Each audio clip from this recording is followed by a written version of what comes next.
no dia da nossa aula, e hoje ele veio.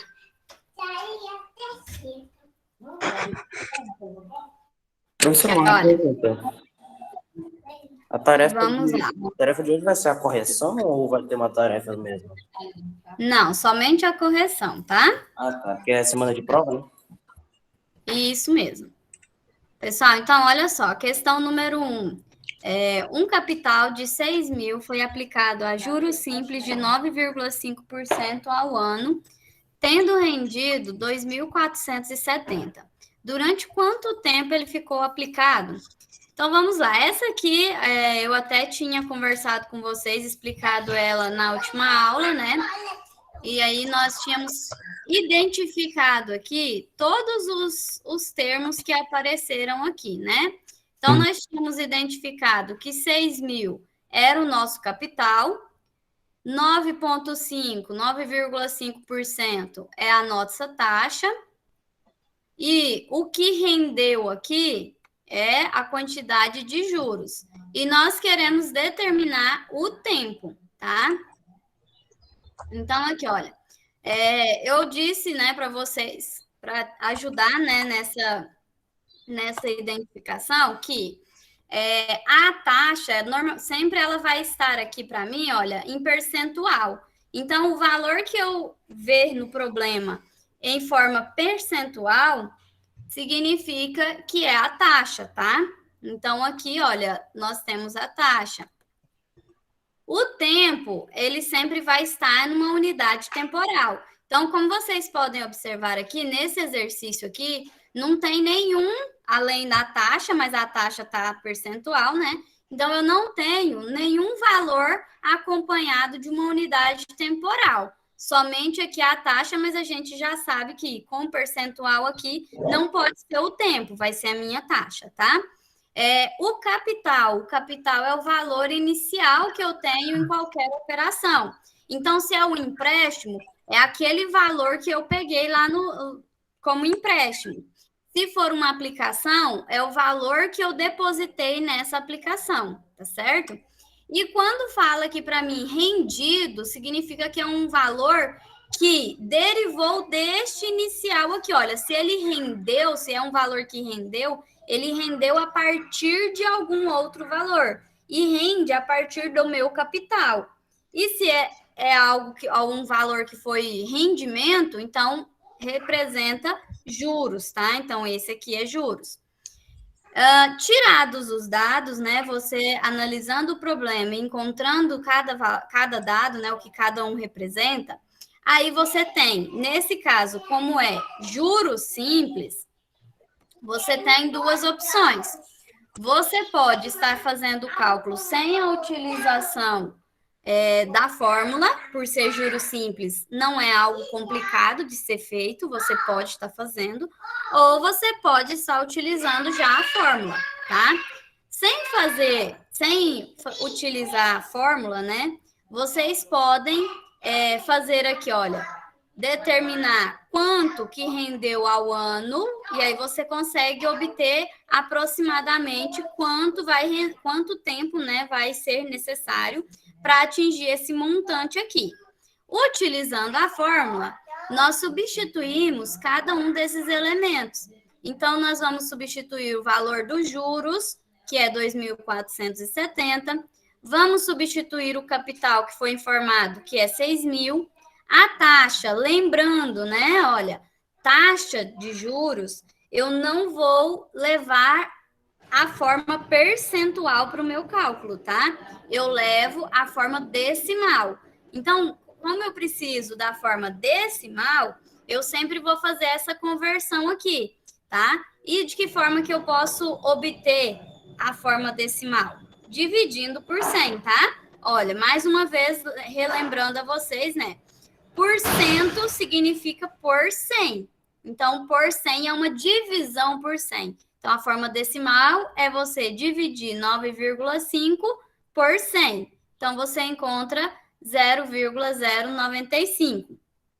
Dessa forma, substituindo aqui, né? Vezes o tempo, O tempo é exatamente o termo que está faltando, que eu quero encontrar aqui, olha, é o tempo que nós estamos procurando. Então, o que, que nós iremos fazer? Manter essa letra, tá ok? Agora, aqui nós temos uma equação de primeiro grau. Olha, eu tenho uma letra aqui para determinar o valor dela. O expoente é igual a 1, pois ele não aparece. Então, significa que é uma equação de primeiro grau. Então, eu vou resolver o que eu consigo resolver aqui por enquanto. Olha, 2.470 não tem nenhum valor aqui fazendo algum cálculo com ele. Então, eu vou só conservar. Aqui, olha, eu tenho 6.000 vezes 0,095. Então, esse cálculo aqui é possível ser realizado, tá? Porque eu tenho um número multiplicando outro número. Raíssa, tem alguma pergunta? Professora, até hoje eu não entendi esse trem de primeiro, segundo, terceiro grau. Aqui, olha. X mais 4 igual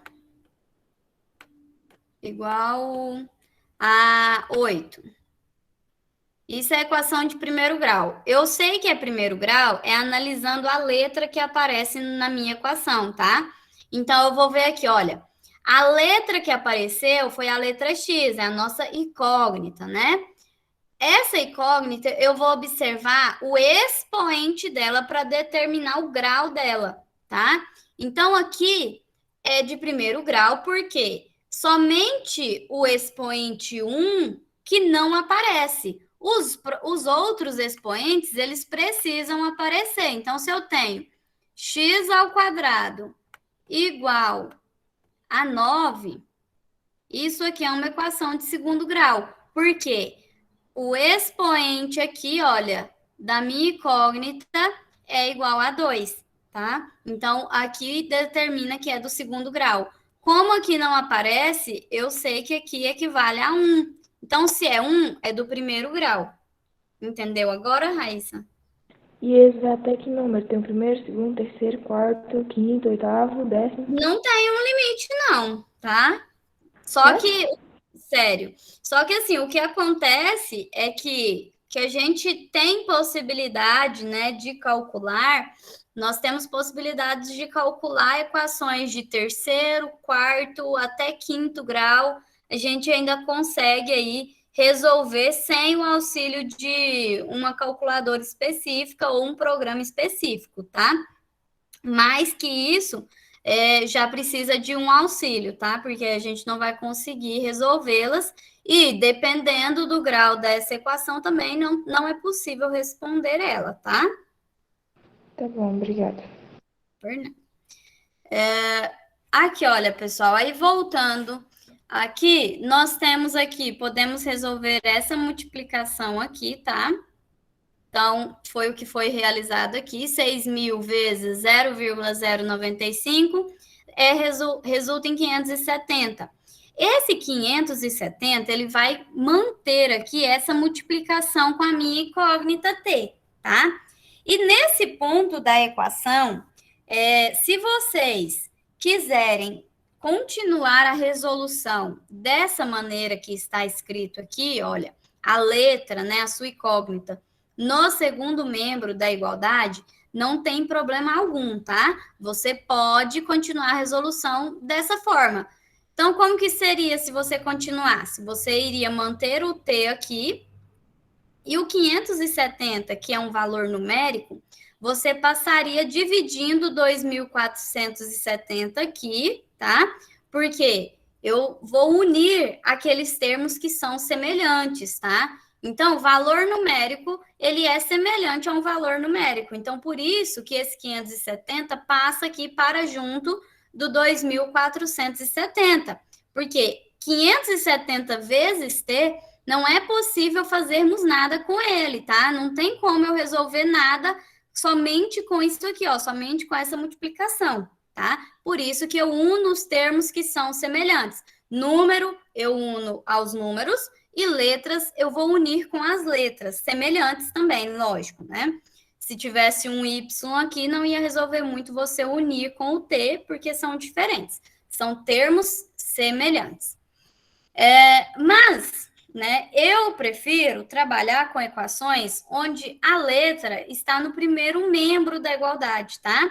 Por isso que quando a gente chega na equação escrita dessa forma aqui, sempre nas correções que eu faço, eu mando para vocês aqui a segunda etapa, eu faço essa troca, tá? E aí vocês precisam ter atenção que, nesse caso, só foi feita uma troca, tá? Eu troquei o primeiro membro com o segundo membro. Eu não fiz uma mudança de posição de algum elemento para o outro lado da igualdade, tá? Para o outro membro. Eu troquei os dois de posição, tá? Eu troquei primeiro membro todo com o segundo membro todo. Porque quando a gente passa, por exemplo, o 570, vai somente o 570 que está no primeiro membro para o segundo membro, aí o que eu tenho que fazer? Eu posso só passar ele?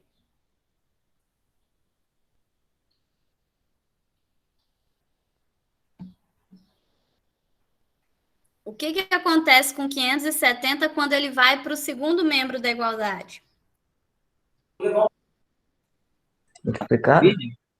Ele vai dividindo, né? Porque aqui, todas as vezes que eu trocar um elemento aqui, né, de um lado para o outro da minha igualdade, ele vai fazendo a operação inversa, tá? Então, por isso que eu estou dizendo a vocês terem atenção aqui, que dessa terceira linha aqui para a quarta linha, eu peguei todos os elementos do segundo membro e levei para o primeiro membro. E todos os elementos do primeiro membro levei para o segundo membro. Por isso que aqui, olha, o 570 ele estava multiplicando e ele continuou multiplicando, tá? Porque se por um acaso fosse apenas o 570, aí sim eu faço operações inversas, tá? Mas quando eu troco todos os elementos, aí eu não preciso trocar nenhuma operação, tá certo? Ficou claro isso para vocês? Sim. Evelyn, você tem alguma pergunta? Eu? Ou outra Evelyn, tem mais de uma Evelyn, às vezes. Teve uma Evelyn que levantou a mão. Não fui eu. Professora, uma coisa que eu não entendi é como que 6.000 vezes 0,095 deu 570? Porque quando você faz a multiplicação aqui, no resultado, você vai deslocar a vírgula, né? E quando você faz a multiplicação aqui, depois da vírgula, você vai, olha, aqui você vai ter 3, né? 3 casas para andar com essa vírgula no seu resultado. E aí, depois dessa vírgula, ficaram apenas zeros. Então, por isso que fica só 570. Ah, tá, entendi. Entendeu? Mais alguma pergunta, pessoal? Até o momento aqui? Alguma dúvida? Não, professora. Não. Olha, pessoal, eu sei que essa parte de equações aqui a gente ainda tem que estudar melhor, tá? Tanto é que eu pretendo voltar nesse assunto com vocês, tá bom? Porque a gente teve poucas aulas mesmo vendo equações, tá? E a gente ainda tem que estudar um pouquinho mais sobre esse assunto. 570, então, multiplicando t igual a 2.470. Então, como eu disse a vocês, aqui não é possível resolver cálculo algum, e aqui também, com 2.470, eu não tenho nenhum cálculo a ser resolvido. Então, para que a minha equação possa ser resolvida e eu chegue a um valor, a um resultado, eu preciso fazer algo aqui nesse ponto para resolver isso, tá? E o que eu faço? Eu uno os termos semelhantes. Então, o 570 é um valor numérico e o 2.470 também é um valor numérico. Então, eu posso passar esse 570 para junto do 2.470, porque vai ser possível realizar algo entre eles. E este algo que é possível é determinado pela operação que está acontecendo aqui antes de passar para o outro lado, tá? Então, como aqui é uma multiplicação, o 570 passa dividindo o 2.470, tá? Então, ele estava multiplicando, ele passa dividindo 2.470. Se fosse aqui uma soma, 570 mais T, né? O que o 570 passaria fazendo? Qual operação?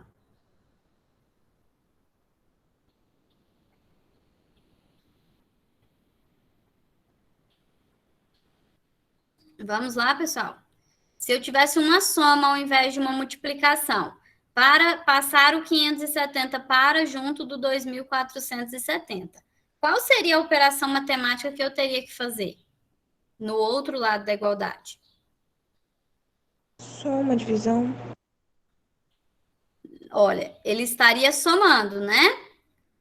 Qual que é o inverso da soma? Subtração. Subtração. Então, ele passaria subtraindo, tá bom? Então, aqui, olha, passou dividindo porque nós tínhamos aqui uma multiplicação.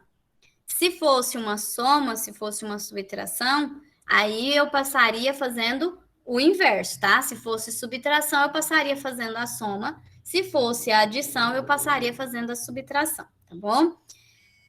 Como era multiplicação, passa dividindo e eu resolvo essa divisão aqui, né? 2.470 dividido por 570, que resulta para mim em 4,33 anos, tá? Isso aqui, pessoal, é aproximadamente 4 anos e 4 meses, tá? Lembrando que para você fazer essa conversão, né, você tem que lembrar que 0,33 você tem que descobrir em meses quanto que equivale 0,33, tá bom? Para você determinar 4 anos e 4 meses. Alguma dúvida, alguma pergunta? Não. Não? Ainda não. Eu vi que alguns alunos resolveram também essa questão número 1 utilizando regra de 3, tá? Também dá para resolver por regra de 3. Eu não resolvi aqui por regra de 3, porque também é um assunto que eu não trabalhei com vocês ainda, tá? E era conteúdo do ano passado. Por isso que eu fiz a resolução aqui somente usando a fórmula, tá ok? Para não confundir vocês. Questão número 2. Durante quanto tempo deve ser aplicado um capital de R$2.000 a 2% ao mês no sistema de juros simples para produzir um montante de R$3.400? Olha só, aqui, nesse problema, vocês têm aqui bem destacado a maioria dos elementos que foram fornecidos, né? Dos termos que foram fornecidos aqui, olha. Aqui fala que é um capital de 2.000, ou seja, sabemos que R$2.000 é capital, tá?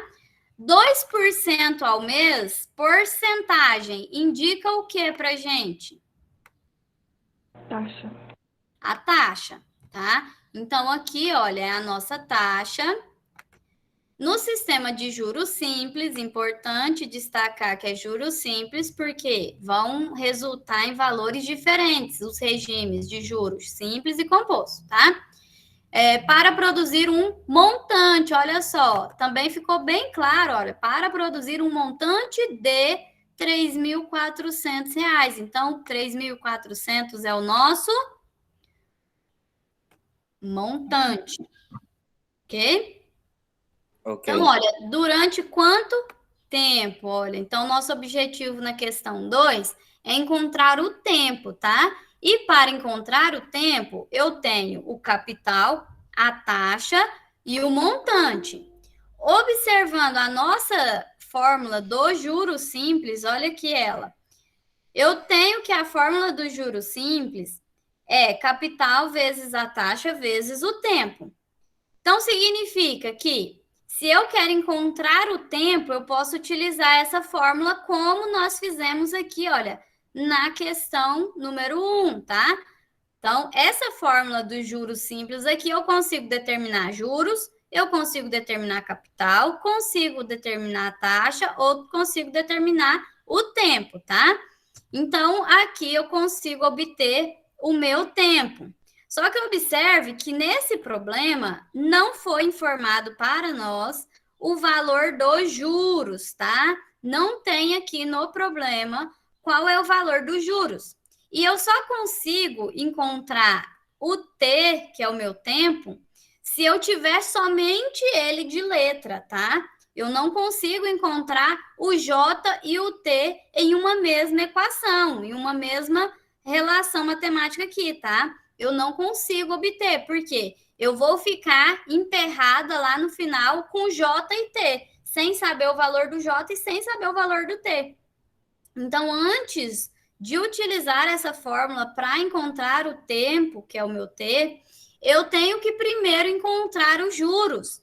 E aqui no meu problema, o problema fornece uma informação que é possível determinar os juros, porque eu tenho o meu capital, que é o valor que foi inicialmente, que vai ser, né, que ainda vai acontecer, né? Então, é o valor que vai ser aplicado, né? É o valor que inicialmente vai ser depositado. E eu tenho o montante, ou seja, o acumulado do meu capital com os rendimentos dele. Então, para saber quanto de rendimento que eu vou ter, que no caso esses rendimentos serão os meus juros, né? Basta nós fazermos a subtração de 3.400 com R$2.000, tá? Então, fazendo aqui, olha, montante menos o capital, né? 3.400 menos 2.000, eu consigo aqui determinar a quantidade de juros, tá? E uma vez que nós determinamos a quantidade de juros, aí sim eu fico com apenas uma incógnita na minha equação. Então, eu consigo encontrar o valor de T agora, substituindo os meus dados. Olha, substituindo capital, substituindo taxa e substituindo juros, tá? E aí eu vou determinar o T fazendo aquele mesmo processo da questão número 1, tá?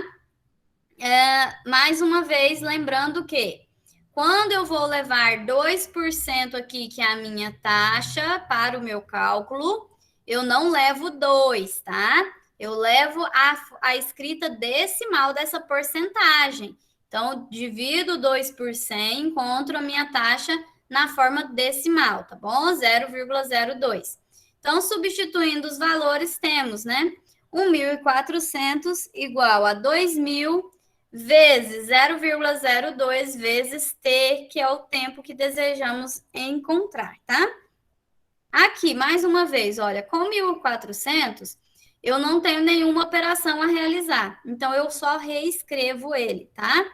E aqui, olha, eu tenho uma operação que é possível ser feita, porque é uma operação que envolve termos semelhantes.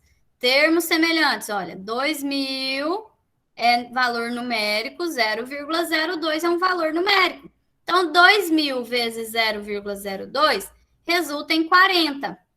Então, vou ficar com 40 vezes T, igual aqui a 1.400. Ó, mais uma vez aqui, eu troquei, tá? Peguei todo mundo que estava aqui no segundo membro, passei para o primeiro membro, todo mundo que estava no segundo membro, no primeiro membro, passei para o segundo membro, ok? Então, quando eu troco todos de posição, eu não preciso fazer operação inversa, tá? Agora, aqui, eu tenho aqui que 40 vezes T não dá para saber nada, não dá para afirmar nada sobre isso por enquanto. E o 1.400 está aqui sozinho também, não é possível fazer nenhum cálculo. Para determinar, então, o valor de T, o que nós iremos fazer? Nós iremos passar o 40 para junto do 1.400, dividindo. Por que dividindo, pessoal?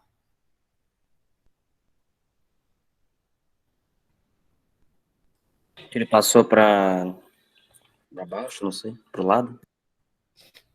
Passa multiplicando. Porque estava multiplicando, exatamente. Olha, se estava multiplicando, ele passa fazendo uma divisão, tá? Que é a operação inversa da multiplicação. Pessoal, outra forma de você chegar ao valor de t sem fazer essa operação inversa aqui, dessa divisão, é você pensar o seguinte, olha, o número 40 multiplicado pelo seu tempo vai resultar em 1.400. Se você estiver de tempo, você pode ir por tentativa, tá? Eu acredito ser mais cansativo. Mas isso aqui quer dizer que o 40 multiplicado por um número qualquer que eu não conheço vai dar 1.400. Então, você pode tentar encontrar esse valor, tá? Então, você vai fazendo tentativas. E aí, a partir dessas tentativas, você vai chegar ao valor, tá bom? Você também chega a esse valor. Mas o mais viável, né, é você lembrar aí que basta fazer a operação inversa. Mas se você fizer aqui, olha, você supõe que o 40 está multiplicando 15, número 15.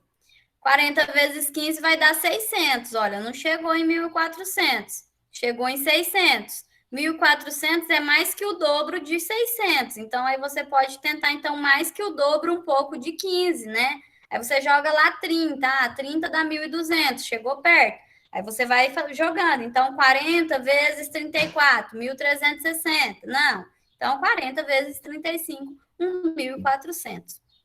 Que é a nossa resposta, né? 35 meses. Mas o mais viável é você, né, fazer aqui 1.400 dividido por 40. Tá? Até para descobrir aqui qual número, né, multiplicado por 40 que dá 1.400, a própria relação entre a multiplicação e a divisão te leva por esse caminho a você ver, né, que se você dividir 1.400 por 40, você descobre qual seria esse número aqui que multiplicado por 40 que dá 1.400. Jamile, você falou alguma coisa? Alguma pergunta? Não. E aqui, então, nós chegamos a 35 meses. Pergunta, por que que nós sabemos que aqui vai ser 35 meses e não ano? Por que que eu não coloquei Porque o anos? trem de tempo lá, tia, é o jeito que tá o tempo. Isso, o jeito que está o tempo da minha taxa, né? Olha só. Lembrem que sempre vai ter que estar, né, na mesma unidade temporal, a taxa com o tempo. Então, se eu fiz o meu cálculo utilizando uma taxa que ela é mensal, então significa que eu chego à minha resposta meses. Da mesma forma que aqui, olha, na primeira questão, a minha taxa ela era uma taxa anual, tá? Por isso que a gente chega a 4,33, a gente sabe que é 4,33 anos e não meses, tá? Porque eu usei uma taxa anual, então eu estou encontrando meu tempo na forma em anos, né? Na forma de anos. Dúvidas? Alguma pergunta? Não. Não. Não. Agora, questão número 3, então. A quantia de 15 mil é emprestada a uma taxa de juros de 20% ao mês. Olha, então 15 mil foi emprestado. Se ele foi emprestado, ele é o seu valor principal, o seu valor inicial, tá? Valor inicial, valor principal, a gente chama de capital. É emprestada a uma taxa de juros de 20% ao mês. Olha, apareceu percentual junto ao número aqui, então eu já sei que isso aqui vai representar a minha taxa de juros, tá? Aplicando-se juros compostos, olha, então agora a gente vai deixar de lado aquela fórmula do juros simples e trabalhar com juros compostos. Como disse a vocês, juros compostos, o jeito mais prático de você resolver é utilizando a fórmula, tá? Porque sem a fórmula você vai ficar com vários cálculos, você tem que fazer muitos cálculos para chegar ao resultado. Determine o valor que deverá ser pago. Olha, presta atenção aqui. Deverá ser pago para a quitação da dívida 3 meses depois. 3 meses depois. Se vai ser pago depois e eu tenho juros envolvidos nessa operação, o que essa questão está querendo que nós encontramos? Quando ele fala aqui que depois, 3 meses depois, o valor a ser pago. O que é esse valor? É capital, é taxa, é tempo, é montante, é juros? Qual? Montante, professora? Montante, olha. Valor a ser pago lá no final, algo futuro. Se eu tenho juros envolvidos, logicamente que vou ter um acumulado, né, do meu principal com esses juros. E o que acumula, né, a soma aí de principal com juros, com rendimentos, é o meu montante, tá? O meu montante é a soma do valor inicial que eu tinha com o que rendeu, com o que eu obtive ali de juros, né? Então, esse é o meu montante. Então, nessa questão, nós vamos encontrar o montante. Nem em juros simples, né? Quando você quer encontrar o montante, normalmente a gente faz primeiro o cálculo dos juros e depois soma ao capital. No caso dos juros compostos, nós já vamos determinar o montante, porque a fórmula que a gente mais utiliza, né, de juros compostos é a fórmula do montante, tá? Então, a fórmula do montante é montante igual a capital vezes 1 mais i elevado ao t, tá? Lembrando de transformar a sua taxa, né?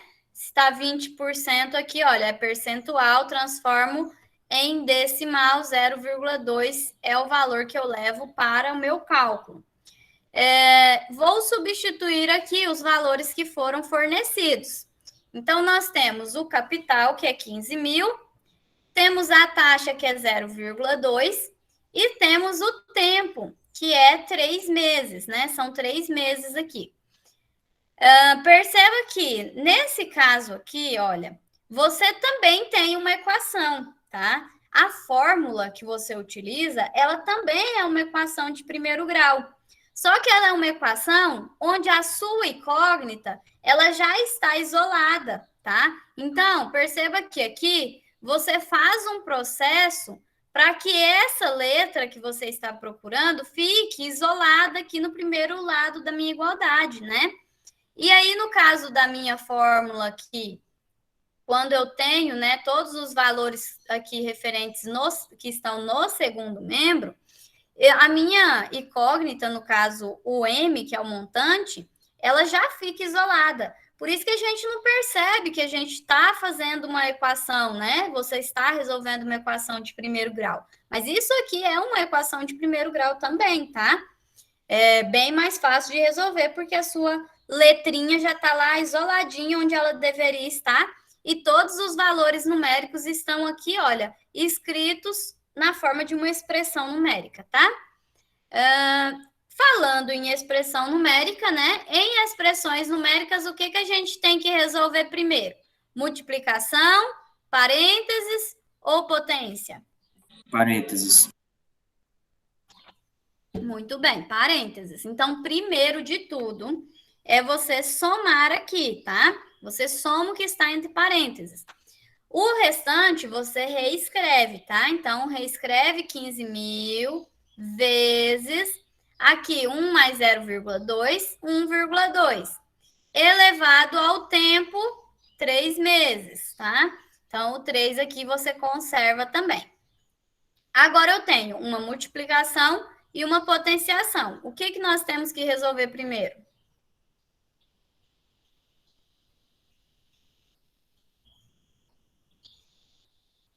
Entre a multiplicação e a potenciação, quem nós resolvemos primeiro? Potência. Exatamente. Olha, pela própria estética aqui, né, do nosso problema.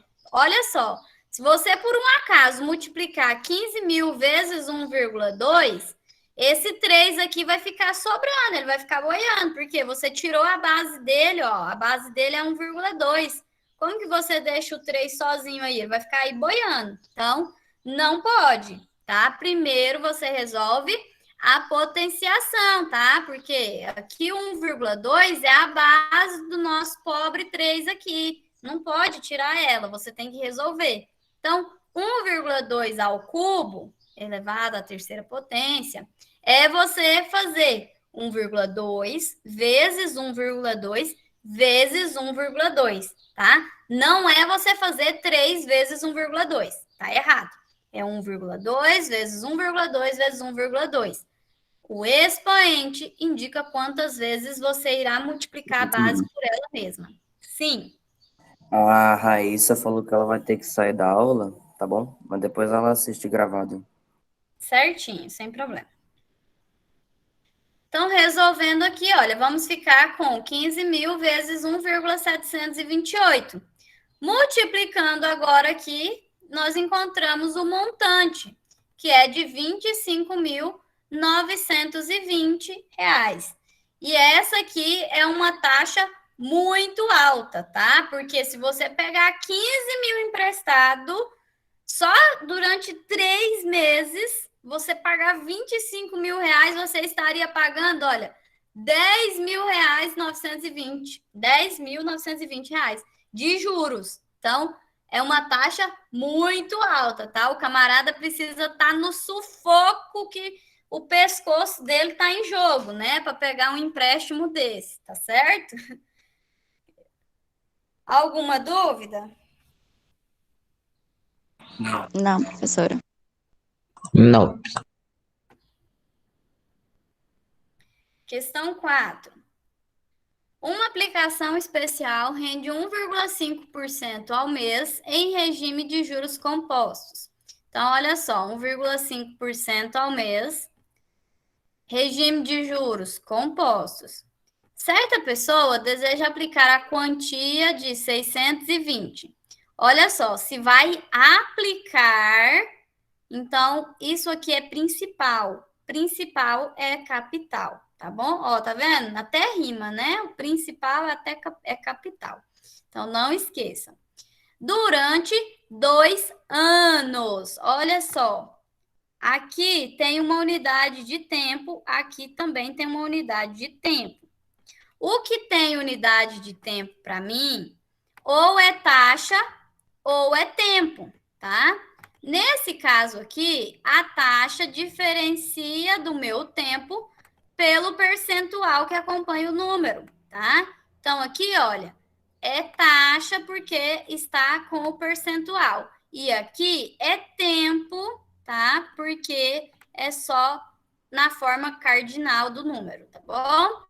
Então, 2 anos. Determine o montante. Ó. Então, aqui o problema já deixa claro o que ele quer que você calcule. Ele quer que você encontre o montante gerado por essa aplicação.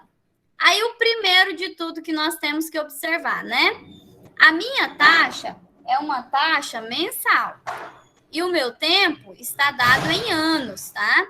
Então, se essa taxa é mensal, significa que ela vai acontecer sobre o meu valor principal mensalmente. Se eu lanço aqui 2 no meu cálculo, vai ser entendido aqui que são apenas 2 meses, tá? E não 2 anos. Então, para que no meu cálculo seja realmente utilizado esse tempo que foi dado no problema, eu tenho que transformar esses 2 anos em meses, tá? E como que nós transformamos? Fazendo uma simples multiplicação, né? Olha, se um ano possui 12 meses, 2 anos vão ter 24 meses, tá? É só você multiplicar 2 vezes 12 ou somar 12 mais 12, você chega ao total de meses, tá? A sua taxa, transforma ela em decimal, tá? E aí você vai lançar lá na sua fórmula do montante. Então, você tem aqui o capital, foi informado que é 620. Temos a taxa, que é 0,0 que ficou errado, tá, pessoal? 0,015. Ah, não, aqui que ficou errado, ó. Depois vocês façam corretamente, tá? Aqui, quando foi dividido, eu não coloquei um 5 aqui. 1, né? Coloquei 0. 0,015. Faltou 1, tá? Deixa eu colocar aqui. Deixa eu tirar aqui. No caso aqui, essa aqui que ficou incorreto, pessoal, tá? Aí vocês coloquem da forma correta. É 0,015, que é o resultado dessa divisão, de 1,5 dividido por 100. Então, aqui, olha, a taxa 0,015 e o meu tempo em meses, que é 24 meses, tá? São 24 meses. Agora aqui, olha, da mesma forma que a questão anterior, resolvo o primeiro, que está entre parênteses, tá? Então, primeiro eu faço essa soma, 1 mais 0,015, que resulta em 1,015. Conserva 620, conserva a multiplicação, conserva o expoente. Agora aqui eu tenho uma multiplicação e uma potenciação. Como eu disse a vocês, se você faz essa multiplicação aqui, esse 24 fica boiando, ele fica sem a base dele, que é o 1,015, tá? Então, primeiro você resolve potenciação, depois você resolve a multiplicação, tá? Resolvendo, então, 1,015 elevado a 24. Se você for fazer uma avaliação, né? Esse valor provavelmente vai vir informado para você, tá? Porque, como é um expoente muito alto, né? Você leva muito tempo para fazer esse cálculo manualmente. Fazer 1,015 vezes 1,015 vezes 1,015 vai demandar muito tempo, muita conta, tá? Então, esse valor normalmente vai vir informado para vocês já, tá? No caso, como vocês estão fazendo em casa, também vocês podem estar utilizando a calculadora para resolver a potenciação, essa potenciação aqui mais facilmente, tá? Não tem problema. E aí, então, você obtém o resultado e multiplica por 620, que vai resultar no nosso montante, que é R$ 886,29. R$ 886,29.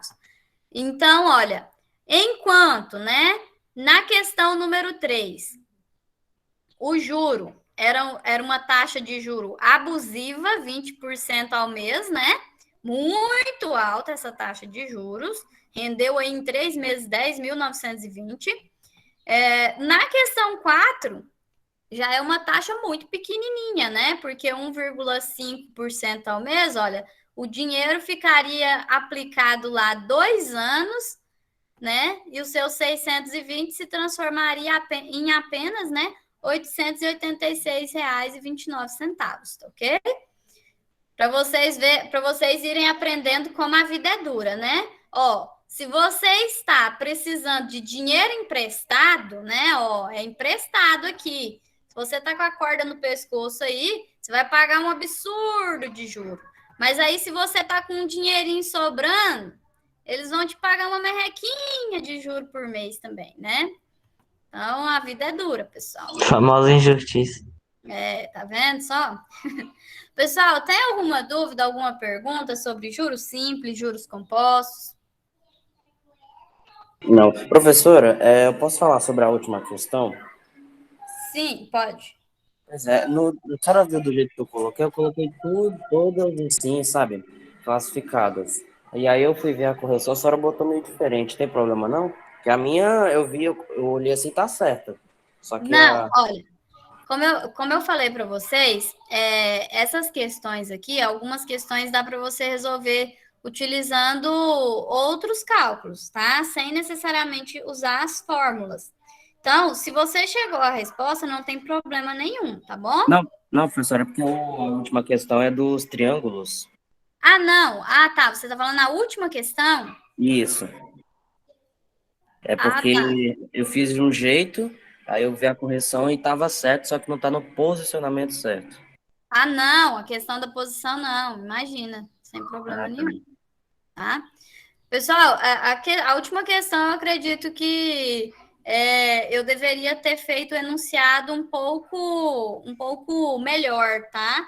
Porque eu vi que muita gente houve alguma confusão aí que não conseguiu entender o que a questão queria, tá? Vamos chegar lá. Vamos aqui à questão 5. Na hora que a gente chegar lá, eu comento sobre ela, tá bom? Sobre juros, alguma dúvida, não? Não. Pode continuar. Ó, conteúdo da prova, tá? Esse trabalho aqui tem o conteúdo da avaliação, mas na nossa avaliação eu vou incluir também equação, tá bom? Eu vou incluir provavelmente uma questão de equação. Semana que vem eu vou ver com a coordenação se eu posso passar material. Se eu puder passar material na segunda-feira para vocês, eu vou ver se eu elaboro uma revisão para vocês, alguns exemplos, tá? Para vocês estudarem para avaliação.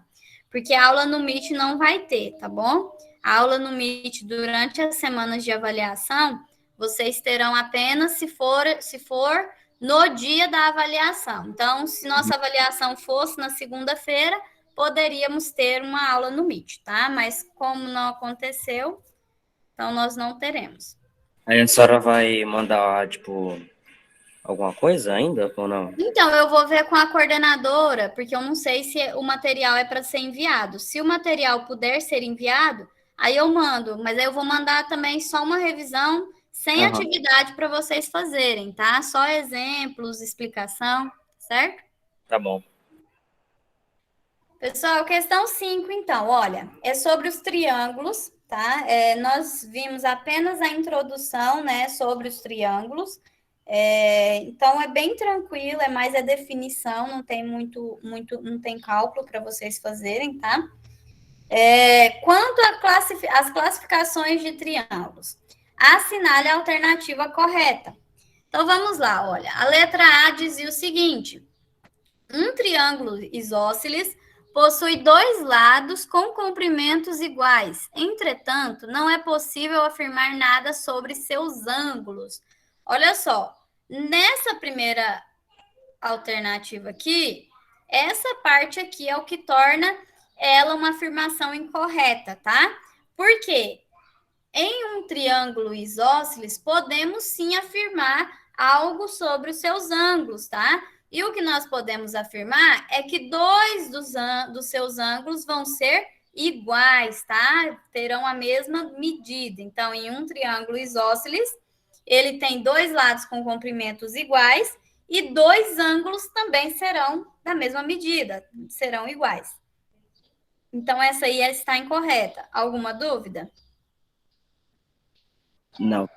Essa questão 5 aqui, se eu não estiver enganada, eu até corrigi ela na aula passada, tá? É uma das questões que estava no trabalho e que eu já tinha passado para vocês.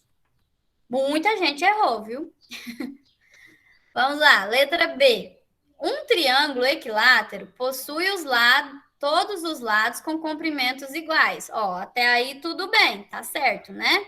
Tem um triângulo equilátero, tem todos os lados com comprimentos iguais. Entretanto, não é possível afirmar nada sobre seus ângulos. Mentira, olha. Nós podemos afirmar que todos os seus ângulos são iguais, tá? Então, todos os ângulos serão iguais em um triângulo equilátero. Portanto, essa aqui também está incorreta, tá? Letra A não é a nossa resposta. Letra B também não é a nossa resposta. Vamos à letra C. Um triângulo retângulo é aquele que possui dois ângulos retos. Ó, o triângulo retângulo, ele até possui ângulo reto, mas ele não possui dois ângulos retos, não, tá? É somente um. Como eu expliquei para vocês na aula anterior, se nós tivéssemos dois ângulos retos, né, num triângulo, nós teríamos 180 graus apenas nos dois ângulos. Então, seria impossível, porque a soma dos ângulos de um triângulo, a soma dos ângulos internos, né, é sempre igual a 180. Então, não teria como ter um terceiro ângulo. Então, não teria não é possível, né, você fazer um triângulo dessa forma. Então, por isso, essa aqui também está incorreta e não é a nossa resposta. Letra D. Um triângulo acutângulo é aquele que possui apenas um ângulo agudo. Olha, aqui o triângulo acutângulo, essa afirmação aqui está incorreta porque tem essa palavra aqui, ó, apenas um ângulo agudo. Porque, na verdade, todos os seus ângulos vão ser agudos, tá? Um triângulo acutângulo é aquele que todos os seus ângulos são agudos, todos menores que 90 graus. Então, essa aqui também é incorreta. Sobra-nos, então, corretamente a letra E, que afirma que um triângulo obtusângulo é aquele que possui apenas um ângulo obtuso. Certíssimo, essa aqui é a nossa resposta, tá? Tá toda correta. Por quê? Da mesma forma que eu não posso ter dois ângulos retos, eu não posso ter dois ângulos obtusos, tá? Mais de um ângulo obtuso, porque o ângulo obtuso, ele é maior que 90 graus. Então, não tem como eu ter três ângulos maior que 90 graus e a soma deles ser igual a 180. Então, a soma vai ultrapassar, portanto, não será um triângulo, tá bom? Então, o obtusângulo, ele possui apenas um ângulo obtuso. E essa aqui é a resposta correta, letra E. Dúvidas? Alguma pergunta? Não, professora. Só tô em dúvida mesmo na 10, né? Porque eu não sei se eu coloquei certo os negócios. Tá, vamos lá. Questão 6, olha, sobre as propriedades, características e resultados a respeito de triângulos. Marque a alternativa correta. A soma dos ângulos internos de um triângulo isósceles é igual a 180. Aqui nós já de cara temos a nossa resposta certa, né? Sim. Não só por ser isósceles, tá? Aqui, olha, aqui a especificação de que se trata de um triângulo isósceles não vai alterar a minha propriedade, onde eu tenho que a soma de todo o triângulo, né? A soma dos ângulos internos de qualquer triângulo é igual a 180. Então, isso significa que se eu tenho um triângulo isósceles, a soma dos seus ângulos internos também será 180, porque é qualquer triângulo, tá? Então, o triângulo isósceles vai ter a soma igual a 180, equilátero, o escaleno, todos eles têm a soma igual a 180, tá? Então, essa aqui é a resposta correta, é a letra A.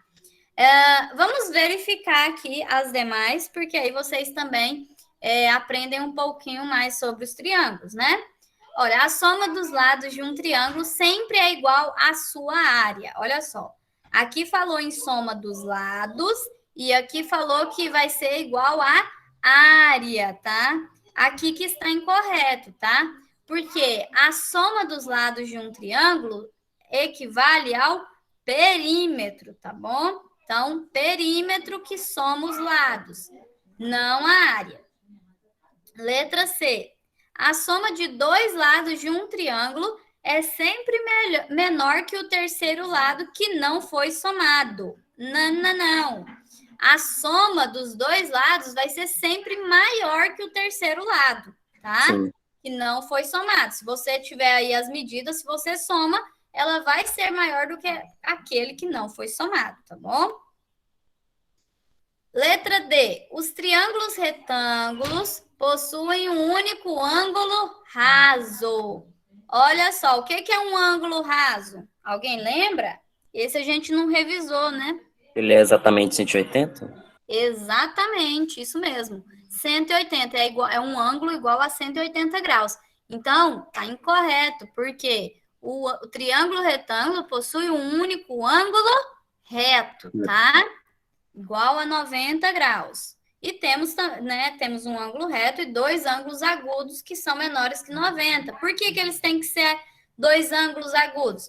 Para a nossa soma dos ângulos internos ser igual a 180, tá? Se um é igual a 90, os dois outros ângulos precisam ser menor que 90. Se é menor que 90, é ângulo agudo. Letra E. Um triângulo que possui 3 lados iguais é chamado de isósceles. Não, né? Ele é chamado de equilátero. Alguma dúvida? Pergunta? Isósceles é o que tem 2 lados iguais, né? Exatamente, 2 lados iguais e o escaleno não possui nenhum lado igual. A mamãe vai o fofo vai a laranja pata também. Tá bom. Também comer. Tá, você vai comer laranja, né? Estão servidos, pessoal? Eu concordei com ele, viu? É, né? Vamos encerrar para fazer um lanchinho, né? Pessoal, ó, questão 7, então. Questão 7 é outra, pessoal, que já tinha passado para vocês atividade, nós já tínhamos feito correção e teve aluna ainda que errou ela, tá? Vamos lá. Os triângulos podem ser classificados com relação aos seus ângulos ou com relação aos seus lados. 2 triângulos colocados lado a lado possuem as seguintes características. O primeiro possui um ângulo de 90 graus e o segundo possui 3 lados iguais. As classificações respectivamente corretas para esses triângulos são retângulo isósceles, retângulo escaleno, retângulo equilátero, obtusângulo e escaleno, obtusângulo e equilátero. Olha só, então nossa resposta é retângulo, porque o primeiro possui um ângulo de 90 graus, então ele possui um ângulo reto, então é um triângulo retângulo. O segundo possui os 3 lados iguais. O triângulo que possui 3 lados iguais, ele é chamado de equilátero, tá? Então a resposta correta da 7 é a letra C, tá? Dúvidas? Não. Questão 8, olha. Descreva as características dos triângulos de acordo com a classificação a seguir. Olha só, a seguir, pessoal, é que ainda virá, tá? Anterior é que veio, é que aconteceu, tá? Então, por que eu tô falando isso? Porque alguns alunos, eu percebi que queria descrever as características da questão anterior, tá? Dos triângulos, dos 2 triângulos aqui que foram citados anteriormente, tá? Então, presta atenção, descreva as características dos triângulos. Quais triângulos? É uma forma geral, pessoal, é dos triângulos, então, de todos os triângulos, para você descrever as características de acordo com a classificação a seguir. Ó, a classificação quanto aos lados. Quais são as classificações e as características dos triângulos quanto aos lados? Então, aqui, olha, eles podem ser classificados como equilátero, quando tem 3 lados com a mesma medida. Podem ser isósceles, quando tem 2 lados com a mesma medida. E podem ser escaleno, quando os 3 lados possuem medidas diferentes, certo? Alguma dúvida? Alguma pergunta? Não. Eu não. E aí, pediu também quanto aos ângulos. Olha, então, quais são as características que nós temos nos triângulos quanto aos seus ângulos, né? E como que eles são classificados? Olha, eles são classificados em acutângulo, quando temos 3 ângulos agudos. Retângulo, quando temos um ângulo reto, e obtusângulo, quando temos um ângulo obtuso. Agudo são ângulos menores que 90, reto é igual a 90 e obtuso maior que 90. Alguma dúvida, alguma pergunta? Eu não. A Evelyn Gonçalves levantou a mão. Pode perguntar, Evelyn. Professora, eu vou ter que sair da aula, porque eu tenho uns trabalhos para fazer entregar hoje e depois eu assisto a gravação. Tá, a gente já encerrou também, pessoal. Que era só a correção do trabalho hoje, tá? E qualquer dúvida que vocês tiverem também, tem alguma pergunta sobre o trabalho, ou sobre o conteúdo, pode perguntar. Agora estou aberta às dúvidas. Não, tô tranquilo. Nossa, por que tá todo mundo saindo, velho? Isso é um monte de gente. Ah, é porque eu falei que era por hoje, era só, né? O É, pessoal mal espera a professora falar que hoje é só. pois é. Tchau, professora. Pessoal, então, obrigado por vocês terem assistido a nossa aula aí, me acompanhado. Até a próxima. Tchau, professora. Estudem para a avaliação e façam as avaliações com responsabilidade, tá? Tá bom. Tchau, professora. Tá bom. Tchau, tchau. Tchau, Tchau. tchau. Tchau, professora. Tchau, tchau.